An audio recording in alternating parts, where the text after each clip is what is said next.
우리가 기후변화 대처를 위해서 탄소 중립을 실현하려면 발전 분야에서 화석연료를 줄여야 할 뿐만 아니라 산업이나 수송 분야에서도 이산화탄소 발생을 줄여야 합니다. 그럴 방법이 수소자동차, 수소환원제철, 이렇게 수소를 이용하는 방법이 있는데, 문제는 수소를 어떻게 탄소 발생 없이 생산하느냐입니다. 원자력을 이용하면 수소를 대용량 싸게 탄소 없이 이렇게 생산을 할 수가 있습니다. 오늘 그 원자력을 이용한 수소 생산 방법과 전략에 대해서 소개를 드리려고 합니다. 근데 이제 제가 원자력을 이용한 수소 생산 방법 3가지, 전략 3가지를 말씀을 드릴 건데, 그 전에 지금 탈원전 기조인데 어떻게 원자력을 계속 이용할 수 있을까, 이런 우려를 갖고 계신 분이 있어서 먼저 원자력에 대한 안전성과 사실 세계가 원자력을 지속 이용하고 있다는 그 추세를 보일 수 있는 원자력 세계 현황을 먼저 말씀을 드리겠습니다. 원전은 1954년부터 최초로 건설되기 시작해서 지난 60여 년 동안에 전 세계에서 635개가 건설돼서 운영되어 왔습니다. 근데 그렇게 건설되어 오는 과정에 원전 사고로 인해서, 원전에서 발생한 방사능으로 인해서 사망한 사람은 43명에 불과합니다. 체르노빌 사고 딱 한 건에서 43명 사망한 것밖에 없습니다. 후쿠시마 사고로 많은 사람이 원전 사망자가 많다고 생각하는데, 사실은 방사선으로 죽은 사람은 한 명도 없습니다. 또 3마일 섬 사고에서는 사망자가 없었을 뿐만 아니라 주위에 방사능 물질 오염조차도 없었습니다. 그래서 지난 60여 년 동안 635기의 원전이 18,800년 가동년을 기록하면서 10,000 기가와트 이어를 전력을 생산하는 동안 43명 사망한 걸로 보면 기가와트 이어당 0.0043의 사망률을 기록해서 굉장히 낮은, 기록적으로 낮은 그런 생명 손실률을 보이고 있어서, 원전은 사실은 많은 사람들이 오해하는 바와는 다르게 오랜 가동 이력으로서 그 높은 생명 안전성을 보여온 그런 발전원이다, 이렇게 말씀드릴 수가 있습니다. 특별히 지진에 관해서도 지진이 원전에 치명적이 됐던 적은 한 번도 없습니다. 후쿠시마 사고는 동일본 대지진이 아니고, 그게 직접적인 원인이 아니고 쓰나미가 원인이었습니다. 그 당시에 그 진앙에 훨씬 더 가까이 있었던 오나가와 원전은 지진이 더 세게 왔는데도 지진 잘 버티고 쓰나미 침수가 안 돼서 동네 사람들이 이렇게 거기서 대피해서 생활한 기록도 있고요. 그 내진 설계 기준보다 훨씬 강한 지진을 견뎌낸 사례가 여럿 있습니다.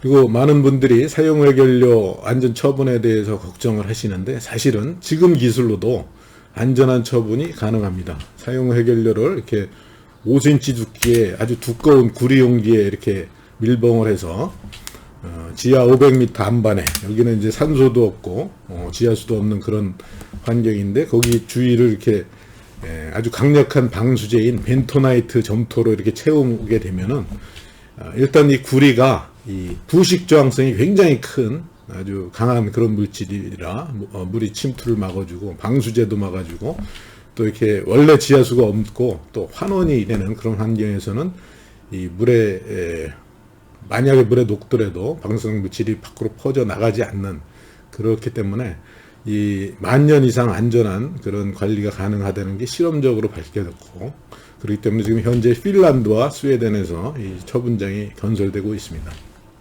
사용후 해결료 문제에 대해서 걱정 안 하셔도 되는데, 지난 20년간 최근의 이 원자력 발전 현황을 보면 후쿠시마 사고 이후로 일본의 50기의 발전이 정지하면서 원자력 발전량이 급감했다가 다시 최근 이제 한 10년 동안 높은 추세로, 빠른 추세로 증가하고 있는 것을 볼 수 있습니다. 이렇게 되는 거는 이제 원전의 안전한 관리, 사용후 해결료의 관리가 가능하다고 사람들이 동의하는데 그 요인을 찾을 수 있겠습니다.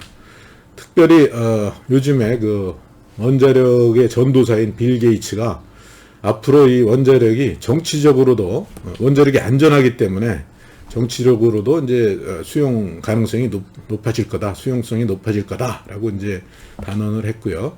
그게 구체적으로 나타난 게 지난 대선에서, 미국 대선에서 그 민주당이 과거에 48년 동안 탈원전을 반원전을 정책을 유지했던 민주당이 정강으로 이제 원자력의 지속 이용을 채택을 해서 미국에서는 지금 이제 SMR 소형 모듈형 원자로 개발에 적극적인 투자를 이렇게 하고 있습니다.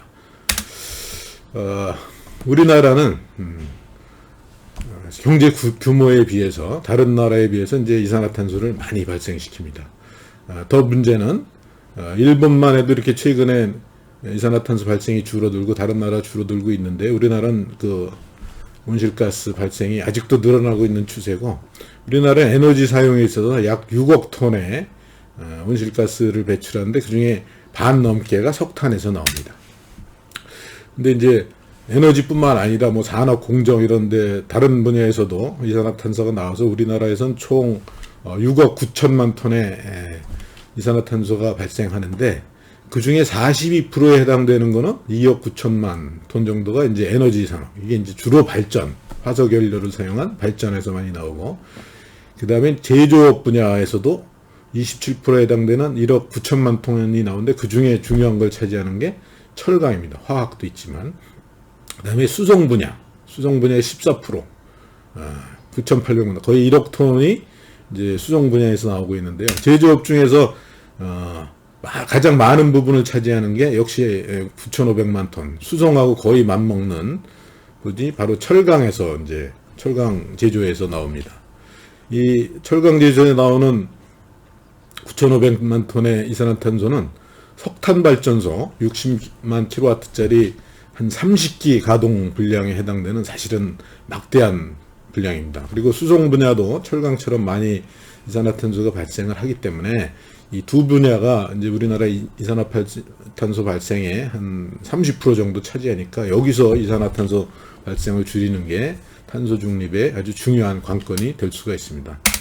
그래서 이제 수송 분야에서는 이제 수소 연료 전지를 이용한 그런 자동차를 확대하면서 탄소 발생을 줄일 수 있죠. 그리고 이 철강 분야, 제철 분야에서는 기존에 이제 코크스 연소를 통해서 나오는 일산화탄소를 가지고 철광성을 환원시켜서 철을 만드는 과정에서 이렇게 이산화탄소가 발생했는데 이거를 이제 물 분해를 통해서 나온 수소를 가지고 환원시킴으로써 이산화탄소 발생 없이 이렇게 제철을 할 수 있는 기술을 이제 도입할 필요가 있는 겁니다. 그러려면 이제 수소가 대량 공급이 돼야 되는데 지금 이제 정부가 수소 경제 활성화 로드맵을 통해서 세운 계획에 보면 이제 어떤 연도별로 연대별로 생산해야 될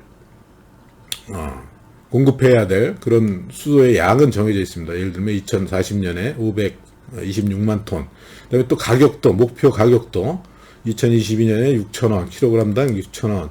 그다음에 2040년에는 3,000원 이렇게 정해져 있는데 문제는 이걸 어떻게 생산을 할 거냐, 어떻게 이산화탄소 발생 없이 생산을 할 거냐에 대한 구체적인 계획이 없습니다.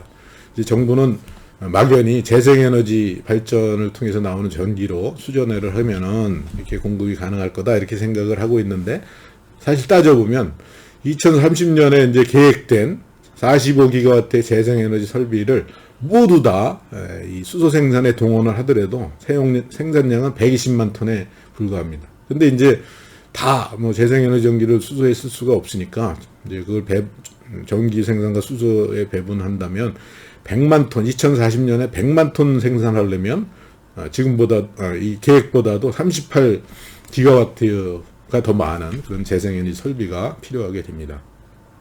그래서 정부는 이제 여기 세외 수소 도입 이런 좀 애매모호한 그런 방법도 집어넣는데 원자력을 이용하면 그게 가능하다는 겁니다. 그래서 이제 탄소 발생 없이 수소 생산할 수 있는 제일 효과적인 방법은 물을 전기 분해하는 방법인데 이 전기 분해하는 방법은 이제 이온을 이동시키는 그 전달체를 뭘 쓰냐에 따라서 또 전달되는 이온이 뭐냐에 따라서 세 가지가 있습니다. 이게 아주 이제 대표적인 거는 이제 알칼리 전해질을 써서 수산화 이온을 이동시키는 방법인데, 이거는 이제 어느 정도 대용량으로 구현을 할 수 있는, 상업적으로 구현할 수 있는 설비가 이미 개발이 돼 있고, 그거보다는 이제 컴팩트하면서 쉽게 설치할 수 있는 그런 이제 양성자 교환 수지를 이용한 양성자 교환 전에 수전의 시설이 있는데, 여기서 이제 양성자가 이렇게 이동을 합니다. 이거는 이제 뭐 설치하기는 쉽고 컴팩트하지만 이제 가격이 비싸다는 단점이 있고, 세 번째는 이제 그 고체 산화물을 이제 이온 전단체로 쓰는데, 여기서는 산소 이온이 이렇게 이동을 하는데, 이거는 산소 이온을 움직일 수 있기 위해서 높은 온도로 750도 정도의 높은 온도에서 이렇게 가동을 시켜야 됩니다. 이거는 이제 실험실 규모에서는 이미 된다는 게 확인이 됐고, 그렇지만 아직 이제 대규모로 이렇게 하는 거는 아직 연구 단계에 있습니다. 알칼리 수전에 아까 대용량이 가능하다고 그랬는데, 알칼리 수전에는 이제 그 유럽의 그 맥피라는 사회에서 20메가와트급 그런 설비를 이미 개발해 놓은 게 있고요.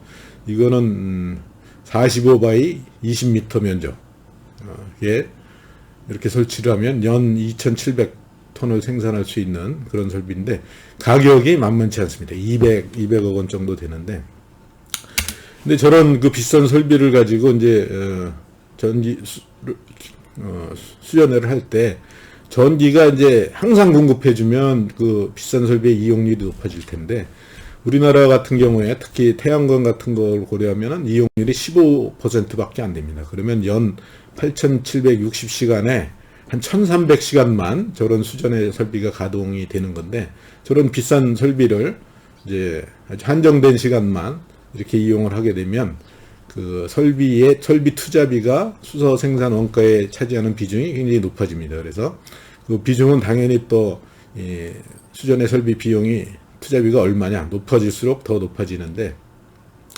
이게 이제 이용률이 높아질수록, 수전의 시설의 이용률이 높아질수록 그 가격차는 줄어들고, 그러니까 수전의 설비에 의한 가격차는 줄어들고, 이제 이 전기 가격에 의한 그 의존성이 이제 높아집니다. 그래서 여기 보면 이거는 이제 수전의 설비가 지금 시설에 한 앞으로 개선이 돼서 반값 정도 됐을 때 전기 가격에 대해서 또 이용률을 이용 시간에 따라서 이제 수소 1kg 생산 단가를 보여준 건데, 우리나라에서는 이제 태양광 15% 메가와트당 지금 한 160불 이 정도 되는데, 그게 막 100불 정도로 떨어진다고 봤을 때 이게 킬로그램당 6.4불 정도 될 거라고 보입니다. 근데 이제 그에 비해서 원전은 사실은 상시 가동이 가능하고 85% 이상의 이용률로 운전을 할 수가 있습니다. 그리고 중요한 건 또 이 원전의 발전 원가가 싸다는 거죠. 여기는 50불, 메가와트당 50불 이렇게 했는데, 이보다 사실은 더 쌀 수도 있습니다. 이렇게 높은 이용률과 낮은 전기 가격으로 이제 수소를 생산하게 되면 킬로그램당 2.9불. 그래서 이 태양광에 비해서 반 이하로 이렇게 생산을 할 수 있는 장점이 있는데, 요거를 이제 아까 그거는 이상적으로 전기분해 설비가 반값이 될 때였고, 이제 현재 가격으로 이렇게 해보면 20메가와트짜리 건설을 하는데 한 200억 원 정도 이렇게 들고, 원전의 전기 원가, 발전 원가가 사실은 60원 킬로와트 시당 60원 정도 되는데, 그걸로 이제 이렇게 계산을 해보면 약 3,800원 정도 킬로그램당 생산할 수 있습니다. 이거는 지금 현재의 그 알칼리 수전의 시설을 이용해도 이 정도 3,800원의 생산이 가능하다. 그래서 원전으로 하면 이미 그 수소 생산의 경제성이 있다, 이렇게 볼 수 있고요. 앞으로 이제 저 설비가 개선돼서 이 수전의 설비 가격이 이제 한 조금 한 60% 선으로 떨어지면 3,400원까지 그냥 전기만 이용해서, 이렇게 원전 전기만 이용해서 수소를 경제성 있게 생산을 할 수 있는데, 사실은 이제 원전을 이용할 수 있는 중요한 특징은 원전에서 나오는 전기뿐만 아니라 열을 같이 사용하는 겁니다. 보통 그 수전에, 알칼리 수전에는 이제 물이 한 70도 내지 80도에서 이렇게 그 상태에서 전기 분해가 일어나는데, 물이 증기가 되면은, 물에다 이제 에너지를 가해서 증기가 되면 그 물 분자에서 수소를 떼어내는 데 필요한 에너지가 이제 확 떨어지게 됩니다. 그 결합 에너지를 이기고 떼어놔야 되는데, 이미 수증기를 만들면서 에너지를 많이 공급했기 때문에. 그런데 거기서 수증기를 더 이제 열을 가해서 온도를 높이면 이제 총 떼어내는데 필요한 에너지 중에 이제 열로서 에너지가 일부 공급이 되면은 전기로 공급해야 될 에너지가 줄어들게 됩니다. 그래서 한 750도 정도의 전기를 보게 되면 저온 수전에보다 한 30% 낮은 전력으로 이렇게 수전을 할 수가 있습니다.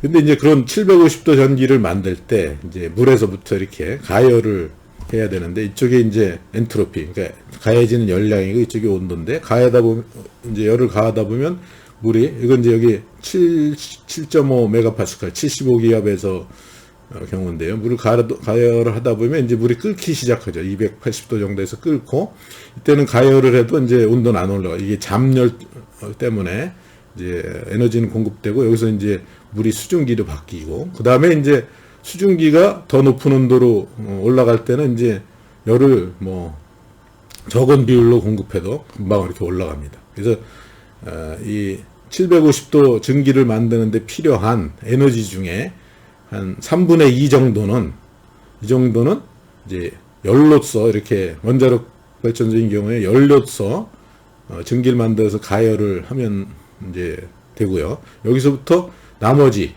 280도에서 750도로 갈 때는 이제 원전에서 나오는 전기는 280도 정도밖에 안 되니까 나머지는 전기 히터를 사용하면 되는데, 사실은 많은 3분의 2에 해당되는 부분은 효율이 높은 열을 쓰고, 전기는 사실은 열에서 전기로 바뀔 때 35%의 전환 효율로 밖에 안 바뀌니까 전기를 쓰는 거는 에너지 이용률이 낮은데, 3분의 1만 전기를 쓰고 3분의 2는 효율이 높은 열을 쓰면서 에너지 이용률을 높일 수 있는 그런 장점이 있습니다. 그래서 이런 거에 착안해서 미국 그 아이다호 국립연구소에서 원전 110만 킬로짜리 원전에서 이제 전기를 일부 이렇게 바이패스 우회를 시켜서 여기서 이제 고온 증기 수전해를 이용한 이런 생산 방식에 대해서 타당성을 연구를 했는데, 연구 결과를 보면은 전기 110만 중에 이제 약 105만 정도를 전기로 공급하고, 일부 증기를 우회해서, 증기 우회량은 4%도 안 되는데, 이렇게 해서 이제 이 고온 증기 수전을 하게 되면 에너지 효율이 그냥 저온 전기 분해를 할 때보다 30% 정도 올라가서 수소 생산원가도 30% 정도 절감된다라는 보고서를, 연구 보고서를 2019년에 이렇게 낸 적이 있는데, 이제 그거를 미국 그 DOE에서 그 연구의 중요성을 인정을 해서 작년 10월에 이 관련된 프로젝트 2개를 이렇게 지원하기로 결정을 했습니다. 첫 번째가 이제 실제 있는 발전소, 원전에서 그 고온 수준의 설비를 구축해서 소규모지만 그걸 이제 시험에서 운영해보는 거고요. 그게 한 1,400만 달러의 규모의 지원이고, 또 하나는 이제 그 고체 산업을 수전의 설비 자체의 효율을 높이는 거, 그 용량도 높이고 효율을 높이는 거, 그런 연구를 지원하기로 했는데, 이게 이제 실제 건설될 발전소는 미국 미네소타주에 있는 프레어리 아일랜드라는 발전소고요. 그 수전의 설비의 효용성을 높이는 거, 규모화하는 거는 미국의 이제 유명한 수전의 그다음에 퓨얼셀 회사인 퓨얼셀 에너지사에서 맡아서 앞으로 2년 동안 250kW 고체 산화물 수전의 설비를 이제 실증을 하고, 이제 2026년까지는 200메가와트급까지 설계를 하는 것까지 이제 이 과제 목표로 이렇게 설정이 되어 있습니다. 근데 저렇게 이제 고온 수전의 설비를 쓰게 되면, 특별히 우리나라에서 이제 원전 그 발전 원가가 낮은 우리나라에서 아주 유리한데, 최근에 그 IEA 국제 에너지 기구에서 그 각 발전원별 균등화 발전원가 이런 걸 계산한 게 있는데, 우리나라에서 원전을 이제 계속 운전을 하게 될 경우 그때는 이제 킬로와트 시당 발전원가가 3.5센트. 그렇게 되면 이 고체 수전에 고체 산화물 수전의 설비를 이용할 경우에는 킬로그램당 1.7불이면 생산이 가능하다. 원가가 굉장히 낮은 거죠. 계속 운전을 하게 되면. 그리고 신규 원전을 사용할 경우에도 킬로와트 시당 6.1센트밖에 안 돼서 2.6달러. 그러니까 우리가 정부에서 목표하는 한 3,000원 선 충분히 달성이 가능하다라는 것을 이제 확인할 수가 있습니다. 근데 사실 전기 분해를 이용 수소를 생산하는 것보다 더 효율적으로 더 대용량으로 화를 할 수 있는 방법이 이제 화학적으로 물을 분해해서 수소를 생산하는 건데, 여기 요오드산이라는 거를 이제 열을 가해서 분해를 하게 되면 수소가 나옵니다. 근데 지금 다시 요오드산을 합성을 해야 되는데, 요오드산을 합성을 할 때는 요오드하고 이산화황하고 물하고 섞어가지고 소위 분젠 반응이라는 통해서 이렇게 합성을 하면 되는데, 그러려면 이제 여기 이산화황을 또 만들어줘야 되는데, 이산화황은 황산에다 열을 가해서 이렇게 분해해서 만드는 과정이 있습니다. 그래서 이거를 설퍼 아이오딘 사이클 이렇게 부르는데, 이 황산을 분해하는 과정에서는 900도의 높은 온도의 열이 필요하고요. 그래서 열을 공급하는 게 관건인데, 이제 900도의 열은 물로서 냉각해서는 공급이 불가능하고, 헬륨가스를 그걸로 이제 가열을 하게 되면, 원자로를 냉각하게 되면 950도까지 올릴 수 있는데, 그걸 이용하는 원자로가 초고온 가스로입니다. 그래서 초고온 가스로는 사실 원자력 연구원에서 연구를 오랫동안 해오고 있다가 요새 탈원전 기조가 되면서 연구가 중단된 상태에 있는데, 고온에서 견딜 수 있는 재료, 이제 이런 거가 관건이 되고요. 분젠 반응에 이제 그 효율을 높이는 게 좀 더 연구를 할 그런 대상이 됩니다. 근데 이런 화학적 그 수전을 하게 되면 장점이, 전기 분해는 용량을 늘리려면 이제 같은 모듈을 그냥 개수를 늘리는 방법으로 이렇게 가야 되는데, 그래서 비용이 리니어하게 이렇게 올라가죠. 근데 이제 화학적인 방법은 용기를 크게 하면 돼가지고 이제 대용량화가 이제 쉽게 된다. 그래서 또 효율도 높고, 그래서 생산원가를 낮출 수가 있다는 장점이 있습니다. 그래서 결론을 말씀드리면, 원자력 수소는 이제 3단계로 구현을 할 수가 있는데, 첫 번째는 기존의 원전 전력을 이용해서 싼 그 발전 원가를 자령하는 그 기존의 원전 전기를 사용해서 기존의 알칼리 방식을 사용을 하게 되면, 지금 당장 하더라도 킬로그램당 3,500원 선으로 충분히 경제적으로 만들 수 있고, 이거의 장점은 이제 전력이 많이 필요할 때는 원전이 전기를 생산하고, 덜 필요할 때는 수소를 생산해서 수소를 이렇게 에너지 저장 장치로 쓸 수 있다는 그런 장점이 있고요. 근데 이제 효율을 높이기 위해서는 고온 증기를 이용한 수전의 방식, 고체 산화물 수전의 방식을 이제 도입할 필요가 있는데, 그건 이제 원전에서 나오는 증기를 활용할 수 있는, 열을 활용할 수 있다는 장점이 있는데, 이제 그거의 이제 관건은 고체 산화물 셀의 이제 효율과 용량을 높이는 그런 기술이 확보돼야, 이제 그건 뭐 퓨얼셀에서 연구하고 있고, 사실 이 퓨얼셀, 그러니까 수전의 장치의 역반응인 퓨얼셀도 이제 연료전지도 이 퓨얼셀 회사에서 개발하고 있으니까, 뭐 그렇게 머지않은 장래에 효율이 높고 대용량인 그런 고체 산화물 수전의 법이 구현될 거라고 봅니다. 그리고 장기적으로는 이제 그 아이오다인 설퍼 사이클을 이용한 열화학 분해를 하게 되면 대용량으로 안정적으로 수소를 또 저비용으로 이렇게 생산을 해서 탄소 중립을 달성하는데 원자력이 전기뿐만 아니라 수소 생산으로 중요한 기여를 할 수 있게 될 수 있습니다. 이상으로 말씀을 마치겠습니다. 감사합니다.